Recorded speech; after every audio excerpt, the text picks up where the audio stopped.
კვირის არხი რადიო იმედზე დავით მაღლაფერიძესთან ერთად. დღის აქტუალური თემა. მოგესალმებით, მადლობა რომ გვისმენთ და გვიყურებთ პლატფორმებზე იმედი.gr, my video.gr, ასევე მაგთის IP ტელევიზიით 53 არხზე და რადიო იმედის Facebook გვერდზე. საქართველოს დღევანდელი მდგომარეობა ეს არის გარკვეულწილად 30 წლიანი ლეთარგიული ძილიდან გამოსვლის პროცესი, რომელსაც ამ სახელმწიფომ პირველად გააცნობიერა საკუთარი სუბიექტურობა, პოზიციები და ეს არის პერიოდი, როდესაც საკუთარი ინტერესები გაჩნდა.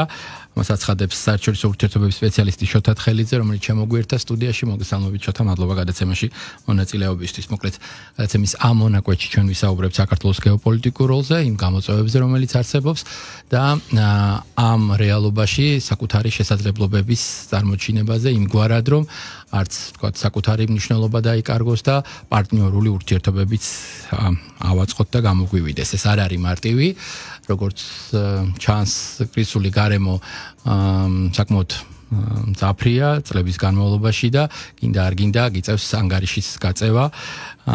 როდესაც ვიწყებთ საუბარს ამ 30 წლიან პერიოდზე, ძირითადად მაინც ხვდებით, რომ ყველა დროს თქვათ რაღაც თავისი ფუნქცია, როლი ჰქონდა ამ ქვეყანას.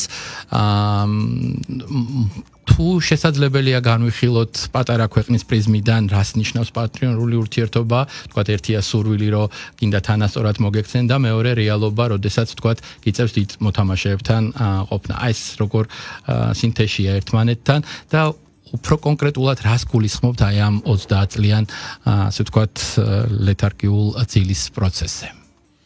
მოგესალმებით, მადლობა მოწვევისთვის. ზოგადად საერთაშორისო ურთიერთობები პატარა ქვეყნისთვის არის კაცრი სამყარო. მის ინტერესებს არავინ საკუთარი თავის გარდა არავინ დაიცავს, ამიტომ ის ყოველთვის უნდა იყოს სკეპტიციზმით განწყობილი, რომ რაღაცა ესეთი ნეგატიური ფაქტი მოყვება, არ მოხდეს საზოგადოებაში გარკვეულწილად ამისი აღშფოთება. ამიტომ ყოველთვის უნდა დაგეგმოს პესიმისტური გეგმა პატარა ქვეყანამ და თუ არ იქნება პესიმისტური და განხორციელდება ოპტიმისტური, ეს კარგი, მაგრამ პესიმიზმისთვის უნდა ვიყოთ მზად.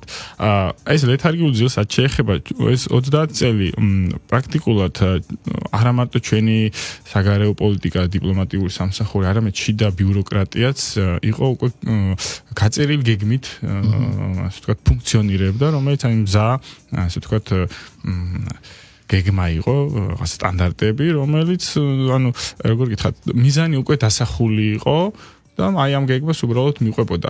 აი ამ სტანდარტებთან ამდენად შედიოდა ესენი ჩვენ ინტერესში, არ შედიოდა, რამდენად გვინდოდა, არ უნდოდა ქართულ საზოგადოებას, ამას უკვე ყურადღებას აღარ ვაქცევდით, რადგან ეს როგორც ვახსენე იყო მიზანი, ამიტომ ვეძახი, რომ თლიან სახელმწიფო ბიუროკრატია იყო გარკვეულწილად აი ლეთარგიულ ინერციაში. მაგრამ დღეს, ანუ აი უკრაინის კონფლიქტის დაწყებიდან მოხდა გლობალური კატაკლიზმა.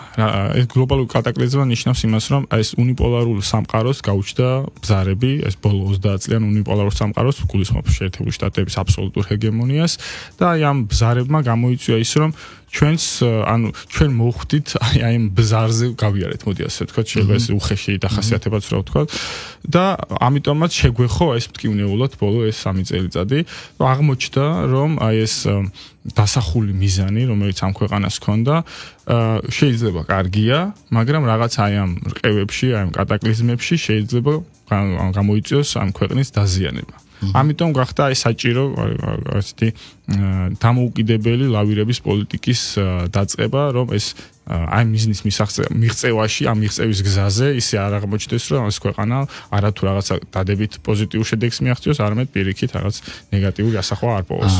როცა საუბრობთ, თქვათ, რა როლი შეიძლება მოირგოს ამ სიტუაციაში, ამ ბზარების ეპოქაში, ჩვენმა ქვეყანამ თავისი, თქვათ, გეოპოლიტიკური ნიშნულით. როგორ ფიქრობთ, რა მუშაობს ყველაზე უფრო კარგად? თუნდაც იგივე გარს მოხვეულმა, გარკვეულმა, ვთქვათ, კლიშეებმა თუ რაღაცა თეორიებმა, რომელიც ამდენი წლის განმავლობაში გვესმის, რა, ვთქვათ, შედეგი მოიტანა და ახლა რა იცვლება რეალურად, სადაც საზოგადოება განსაკუთრებულად რეაგირებს, ვთქვათ, თავისი დროის განმავლობაში, ხშირად გვესმის ხოლმე რომ თქვა ღირებულებები ძირითადი რომელიც აქვს და სურვილი ქვეყანას რომ განვითარდეს წინ წავიდეს მათ შორის ევროატლანტიკურ სტრუქტურებში მისი ინტეგრაციის თვალსაზრისით და ის თქვა პროცესი რომელიც ბოლო დროს დავინახეთ გარკვეულ კითხვის ნიშნებს ბადებს ხოლმე და ხშირად ფასდება რომ ეს კურსი თქვა აღარ არის გადავუხვიეთ მივდივართ სადღაც რუსეთში და თქვა გინდა არ გინდა ითვალისწინებ ამ პოლიტიკას რომელიც არის ეს არის თქვა ის ნარატივები რომელიც გვესმის ხოლმე და ძირითადად სოციალური ქსელი ამის ნათელი მაგალითია რეალურად სად არის ახლა ჩვენი ადგილი და თქვა ეს როლი რომ გამოვკვეთოთ რა კომპონენტებია ამისთვის საჭირო მხოლოდ ჩვენს ქვეყანას არა მე მგონი სხვა დიდ სახელმწიფოებსაც მათ შორის ამის გარკვევის საკმაოდ დიდი დილემა უდგას წინ იმიტომ რომ მე მაინც ვფიქრობ რომ და ალბათ დამეთანხმებით რომ ეს როლური ფუნქცია გადანაწილება თქვა ახლაც ძალიან მძაფრია და ჩანს როდესაც მე ვიძახი გლობალურ კატაკლიზმას, აქ არ იგულისხმება მხოლოდ რაღაც ესეთი გლობალური მასშტაბური კონფლიქტები. აქ იგულისხმება ეს პარადიგმული ცვლილება სამყაროს საერთაშორისო ურთიერთობების. რას ნიშნავს ეს, რომ აქამდე ეს ამერიკული ჰეგემონია იყო იდეალისტურ ხედვებზე დაფუძნებული. იდეალისტურ ხედვებში მოიაზრება, რომ საერთაშორისო სამართალი არის უმაღლესი რაღაცა პრინციპი, რომელსაც ყველა იცავს და ამის მიხედვით ჩვენ ურთიერთობთ და არის ღირებულებები, რომლებსაც ჩვენ ვიცავთ და ამისკენ მივისწრაფით. და აი ამ კონფლიქტებმა ბოლო წლების ხო არა მარტო უკრაინას, ხო აქ ახლო აღმოსავლეთში იქნება იქ ჩინეთთან დაპირისპირება. გამოიწვია ეს რომ ეს ბაზისი, რაზეც საერთაშორისო სამყარო იდგა ბოლო და დაახლოებით 80 წელიწადია მეორე მსოფლიო ომის შემდგომ, ეს პრინციპები უკვე პრაქტიკულად შეიძლება ვთქვათ, რომ მოიშალა. საერთაშორისო სამართალიც არის უკვე ვისაც უნდა დაიცავს, ვისაც არ უნდა არ დაიცავს. ანუ ეს იდეალისტური სამყარო შეიცვალა ეს ინგლისურში wild west, ველური სამყარო, ჩანას სადაც თავარი პრიმატი არის ძალა. ძალა და ინტერესები. სადაც ასეთ სამყაროს ეძახე იმპერიულ სამყაროს, სადაც ყველაზე ძლიერი ქვეყნები. ხო, ყველაზე ძლიერი ქვეყნები, რომელსაც აქვთ ძალა და საკუთარი ინტერესების გატარების და დაცვის შესაძლებლობა, ისინი ადგენენ უკვე თამაშის წესებს და იქნება ეს რაღაც ველური ანარქიული სისტემა, სადაც ძლიერი ქვეყნების გარდა, შუალედურ ქვეყნებიც კი არის საფრთხის ქვეშ, ეგზისტენციალური საფრთხის ქვეშ. ამიტომ დღეს, როდესაც ვიძახით ახლა საქართველოს რა შეიძლება გააკეთოს, საწავიდეს როგორც დღეს არის ტრანზიციული ეს გაუგებარი ეპოქა. ერთი რაღაცა სისტემა არის დაშლის პროცესში, ჩვენ არ ვიცით როგორი სამყარო იქნება მომავალში. ანუ ამ ტრანზიციულ ეპოქაში დავარქვათ ამაზე ბნელ ეპოქა, იმიტომ რომ როცა არ იცი რა უნდა გააკეთო, ამას კი არაც. ასე ეძახდნენ თქვენ ისტორიაში ასეთ ეპოქებს.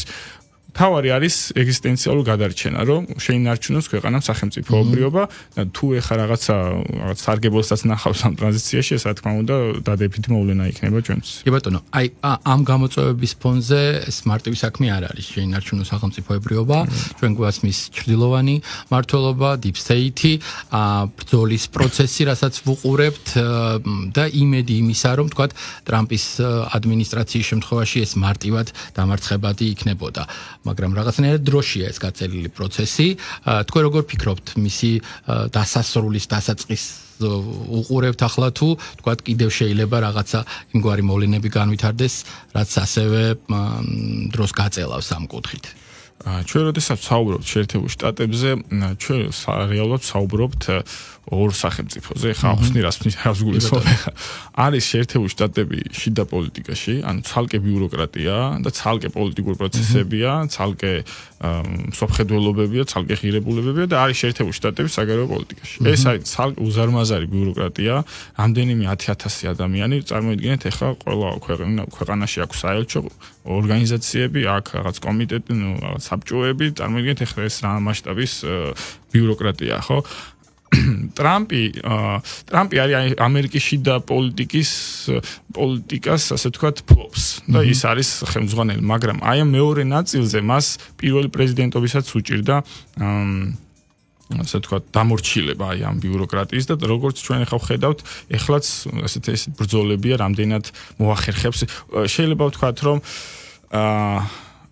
ტრამპის პრეზიდენტობის ეფექტი ის იქნება, რომ შეიძლება რაღაცა კატაკლიზმურ კონფლიქტში, კატაკლიზმურა შეიძლება რაღაცა სამხედრო კონფლიქტში შეერთებული შტატები არ ჩაერთოს, თუმცა ის ზეწოლის მექანიზმები, რაც ამ ქვეყანას აქვს, როგორც ჰეგემონს, ეს ზეწოლის მექანიზმები იარსებებს. ეს გამორიცხულია სხვაგვარად, ასე ვთქვათ, საკუთარ ჰეგემონიას ვერ შეინარჩუნებს და ჩვენ ახლა ვხედავთ, ხო, ეს სატარიფო ომებიც იყო ეს ზეწოლის მექანიზმები, იგივე სანქციების პოლიტიკაც არის ზეწოლის მექანიზმი, მაგრამ კრიტიკული მოცემულობა შეერთებული შტატებისთვის არის ის, რომ სანქციების, იგივე ტარიფების გამოყენება აიძულებს სხვა ქვეყნებს, პატარა ქვეყნებს, დიდ ქვეყნებს, რომ დაფიქრდნენ და შექმნან ალტერნატიული სისტემები, ინსტიტუციები, მექანიზმები, რომ თავი დააღწიონ აი ამ წნეხს. ანუ, როდესაც გულისხმობთ ამ შეერთებული შტატების ჰეგემონიის შესუსტებას, ამას გულისხმობს, იმიტომ რომ ქვეყნებმა მონახეს რაღაც დამოუკიდებელ სივრცე, სადაც შეუძლიათ რომ შეერთებული შტატების ზეწოლის გარეშე, ასე ვთქვათ, იფუნქციონირონ და არ იყვნენ რაღაც ეკონომიკური საფრთხის და პოლიტიკური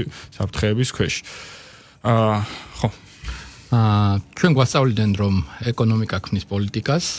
ახლა რა რეალობა ამ კუთხით, იმიტომ რომ მხოლოდ ეკონომიკური ფაქტორი როგორც ჩანს არ მუშაობს, ერთია ინტერესი, თქვათ მე რა მაწყობს, ჩემ ქვეყანას რა აწყობს და მეორე არის პოლიტიკა, დიპლომატია და ეს ურთიერთობები. რასაც ახლა ჩვენ ხედავთ, თქვათ, იგივე ამერიკის პრეზიდენტთან მიმართებაში ასევე არ გამოირჩევა, თქვათ, იგივე ევროპული პოლიტიკური ელიტების მიმართ მობიერი დამოკიდებულებით, ხო, ბევრი შენიშვნა, ბევრი საყვედური, განსაკუთრებით, თქვათ, მძაფრია ხოლმე ამ შეფასებებში. ამ კუთხით როგორ წარმოგიდგენია თქვათ პროცესების განვითარება, რა შეიძლება დაალაგდეს და რა კვლავ დარჩეს კითხვის ნიშნის ქვეშ. ხო, აი მთავარი განმასხვავებელი აქ არის ეს რაზე შეიძლება შეთანხმდნენ და რაზე ვერ. ევროპული და ამერიკული მხარე, ხო. ხო, აი ეს ატლანტიკური სივრცის ერთიანობას გაუჩნდა ბზარები კიდევ ერთი ეს ვახსენოთ. ძირითადი მაინც აქ არის კულტურული განზომილება, ნუ ეს არის კონსერვატიული ფლანგის წარმომადგენელი დონალდ ტრამპი და ნუ ის ახალგაზრდობიდანვე ებრძოდა აი ამერიკულ ისტაბლიშმენტს. დღევანდელი ევროპული ისტაბლიშმენტი არის რეალურად ამერიკული ისტაბლიშმენტის გაგრძელება, კონტინენტური გაგრძელება ევროპაში. ანუ ეს ერთი პოლიტიკური წარმონაქმნია.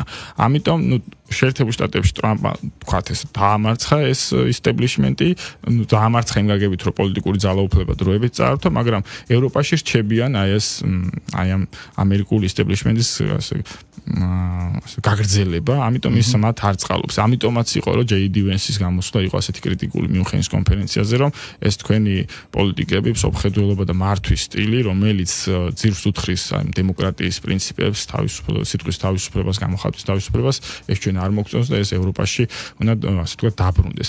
ასევე აქ შეიძლება ვთქვათ გეოპოლიტიკური განმასხვავებლებიც, დონალდ ტრამპის მთავარი პრიორიტეტი არ არის რუსეთთან წინააღმდეგობა. მთავარი პრიორიტეტი არის ჩინეთის შეკავება, ნუ ეს ლოგიკურიც არის, იმიტომ რომ მთავარი გამოწვევა შეერთებული შტატების შემდგომი საუკუნე იქნება ჩინური აღზევება, ნუ რუსეთის რა თქმა უნდა სამხედრო თვალსაზრისით არის აქტორი მსოფლიოში, თუმცა ეკონომიკური და ტექნოლოგიური კონკურენტი არ არის შეერთებული შტატების. ამიტომ ტრამპს სურს ასე ვთქვათ, რომ მთავარი პრიორიტეტი იყოს სამხრეთ-აღმოსავლეთ აზიის სცენა, აი ეს შექმნას ჩინეთის შემაკავებელი ასე ვთქვათ ინსტრუმენტები, ინსტიტუტები და არა მაგალითად ეხლა უბრალოდ ხარჯოს რესურსები და დრო რუსეთთან დაპირისპირებაში. ეს განმასხვავებლები არის ამ შემთხვევაში. ნუ როგორ კომპრომისი, კონსენსუსი ამ მხარეს შორის როგორ შედგება? დილემა ფაქტია, რომ ერთ-ერთი ასევე არის უკრაინა-რუსეთის მოლაპარაკების თემაც, ხო, აი მორიგი რაუნდია დღეს სტამბოლში და ნუ ტრამპის თქვათ მოლოდინიც და მისი გაცხადებული თქვათ დამოკიდებულებაც სურვილიც ალბათ იყო ის, რომ თქვათ ის თავის სამუშაო 100 დღეში დაასრულებდა ომს, ასე არ გამოვიდა და პროცესი ისევ გრძელდება. ასევე თავისი ინტერესი აქვს ამ ომთან დაკავშირებით ევროპას.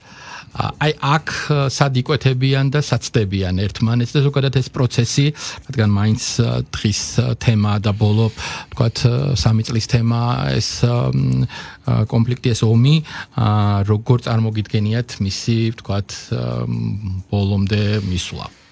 დღევანდელ მოლაპარაკებებსაც შეეხება შეიძლება ეს იყოს ბოლო შეხვედრა არ გამოურიცხავ იმიტომ რომ გუშინდელმა მოვლენებმა იმდენად კრიტიკულად ასწია თამასა დაპირისპირების რომ შეიძლება ანუ როგორ არის ხდებიან ეს დელეგაციები ორივე წარმოადგენს საკუთარ მაქსიმალისტურ მოთხოვნებს და აქ შეუძლებელია გარკვეული შეთანხმება მოხდეს აი ამ მაქსიმალისტური მოთხოვნებით ორივე მხრისგან მოლაპარაკებები იმისთვის არის რომ კომპრომისები უნდა ასე ვთქვათ გააკეთო ხო აი ზელენსკი დელეგაციის ახალი 14 კაციანი შემადგენლობა დაამტკიცა ხო უმეროვი იყო ასე ვთქვათ ხელმძღვანელი დელეგაციის ხო პრობლემა ისიც არის რომ რეალურად არც ერთ მხარეს არ სურს ამ სტატუს-კვოთი ომის დასრულება. ეს რაც არ უნდა თვალთმაგცური შეხვედრები გამართონ სტამბოლში, ვინც ჩახედულია ამ კონფლიქტის სიღრმეებში, ასე ვთქვათ, გარკვეულია. რეალურად რისთვის იმართება ეს შეხვედრებისთვის თუ ხო ესეც არის მაგალითად ხო მიზანი აქვს კიდეს ხო.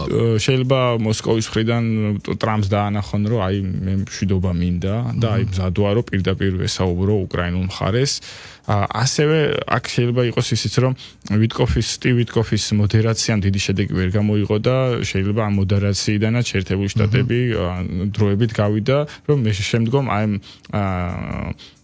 როგორ გითხრათ არაპროდუქტიული მოდერაცია არ დაბრალდეს შეერთებულ შტატებს ხო ესეც ტრამპი ასევე ამბობს რომ შეიძლება მე გავიდე ამ პროცესიდან მთლიანად ეს როგორ წარმოგიდგენიათ ტრამპს აქვს ორი გზა ან როგორც ახსენეთ, ამ კონფლიქტიდან გავიდეს და პასუხისმგებლობა, რაც უკრაინის მომავალზე საკუთარ თავიდან აირიდოს და თქვას ისაც ამბობს, რომ ეს არის ბაიდენის და აი ამ ნეოკონსერვატორების ომი, ან მეორე გზა ის რომ, ასე ვთქვათ, ჩაერთოს ისევ კონფლიქტში, რაც აპრიორი პრაქტიკულად იწვევს გლობალურ კატასტროფას.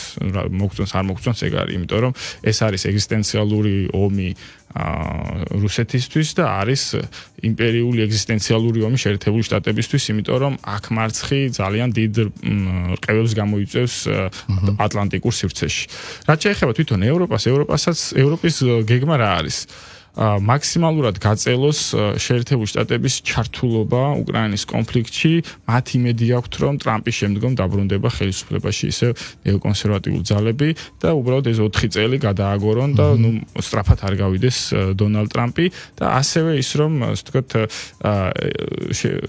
დონალდ ტრამპი დააინტერესონ როგორ გითხრათ ევროკავშირით იმ გაგებით რომ ნატომ შეინარჩუნოს უსაფრთხოების ხოლგა ევროპაზე და ამიტომაც უნდა ამ კონფლიქტის გაგრძელება სანამდეც ეს კონფლიქტი იქნება ნატოზე უარს ვერიტყვის შეერთებული ევროკავშირი შეიძლება 2030 წლისთვის საერთოდ აღარც არსებობდეს ხო ანუ ეს ერთული სათქმელია შეიძლება ანუ როგორ ვიტყვით ხა იმ შინაარსით და მიზნებითაც ეს ორგანიზაცია შეიქმნა ამ მიზნებით და შინაარსით უკვე აღარ არსებობს ეს ორგანიზაცია აბსოლუტურად შეცვლილი პროფილი აქვს ანუ ეს იყო რაღაცა თავისუფალი ეკონომიკური რაღაც სოციალური სივრცე, კულტურული სივრცე და დღეს არის პრაქტიკულად ნახევრად მილიტარისტული ორგანიზაცია, რომლის მთავარი მიზანი არის შეიარაღების გაზრდა და ომის გაგრძელება. არადა 2011 თუ 12 წელს აქვს ორგანიზაციას ნობელის პრემია აღებული მშვიდობის დარგში. ეს იშვიათი გამონაკლისია, როდესაც ორგანიზაციამ აიღო აი ამ ნობელის ეს პრემია, ხო. და ანუ საკუთარ ბაზისებს ღალატობს ორგანიზაცია, მოდი ესე ვთქვათ. და ამ გაგებით შეიძლება ვთქვათ, რომ ეხაც არ არსებობს და ეხა ფორმალურად ბრიუსელში შეიკრიბება ადამიანები ასიზავენ, ხო, შეიცვალა პროფილი, მოდი ესე. კი ბატონო, მთელს ამ რეალობაში რაღაცნაირად მინდა დავუბრუნდეთ და შევაჯამოთ ჩვენი ქვეყნის როლიც დაგვანახოთ ამ ვთქვათ კონსტრუქციაში, რა ადგილი აქვს საქართველოს და როგორ წარმოგიდგენიათ ეს გეოპოლიტიკური როლი, ვთქვათ, მისი გეოგრაფია, მისი შესაძლებლობები, ეს დერეფანი, როგორ შეიძლება სწორად იყოს გამოყენებული ისე რომ რაღაცნაირად შენი თამაშის წესები გქონდეს და თანიმავდროულად ეს მისაღები იყოს თქვათ პარტნიორებისთვისაც. ხო, ანუ როგორც ვახსენე დასაწყისში პატარა სახელმწიფოებს არ აქვთ ფუფუნება რადიკალური ნაბიჯების გადადგმის და რაიმეზე კატეგორიულად უარის თქმის, ან კატეგორიულად კის თქმის, მოდი ასე ვთქვა. ამიტომ რა თქმა უნდა, ურთიერთობები უნდა შენარჩუნდეს ყველა იმ ხარესთან, ვისთანაც ჰქონდა ასე ვთქვათ ურთიერთობები, ხო? უბრალოდ ეს ფორმები რა თქმა უნდა იცვლება აი ამ გეოპოლიტიკური პროცესებიდან გამომდინარე. რამდენიმე დღის წინ იყო ჩვენთვის მნიშვნელოვანი განცხადება გააკეთა კაია კალასის მიმართ, მან გააკეთა გამოაცხადა შავი ზღვის ახალი სტრატეგიის შესახებ, სადაც ის ხაზს უსვავს სამხრეთ კავკასიისა და ცენტრალური აზიის ქვეყნების მნიშვნელობას და აი ამ დერეფნის მნიშვნელობას, საიდანაც ენერგორესურსები და საკვები მიეწოდება ევროპას და აღნიშნა ასევე საინტერესო ფრაზა თქვა, ჩვენ ყურადღებას მივაქცევთ პორტების ფლობელობას, ვისი იქნება პორტები ამ შავი ზღვის პორტები. რაც შეიძლება აჩენს იმის სიგნალებს, რომ შეიძლება ანაკლიის პორტით შეიძლება ევროკავშირის რომელიმე ქვეყანას დაინტერესდეს. მე იმას არ ვიძახი, რომ რაღაცა მართლობის პაკეტი ჩაიბაროს, არამედ რაღაც წილი შეიძლება მათაც იქნას შეთავაზებული და ასევე აი ამ სტრატეგიაში გაწერილი იყო მინისტერიალების ჩატარება, რომელიც შეიძლება რამდენიმე თვეში განხორციელდეს და აქ უკვე კითხვა არის. ანუ აქ მოაზრებულია შავი ზღვის რეგიონის ყველა ქვეყნის მინისტერიალ, საგარეო საქმეთა მინისტრების თანამონაწილეობა ამ მინისტერიალში და ამ მხრივ ასე ვთქვათ, საინტერესო იქნება როგორ განვითარდება პროცესები. დიდი მადლობა. მადლობა თქვენ. შოთა თხელიძე, საერთაშორისო ურთიერთობების სპეციალისტი საუბრობდა პირდაპირ ეთერში. ჩვენ შევეცადეთ, რომ იმ კონტექსტში რაც ხდება ჩვენს ქვეყანაში და მის ფარგლებს გარეთ, საქართველოს გეოპოლიტიკურ როლზე გვესაუბრა. მადლობა დათმობილი დროისთვის, დროებით დაგემშვიდობებით.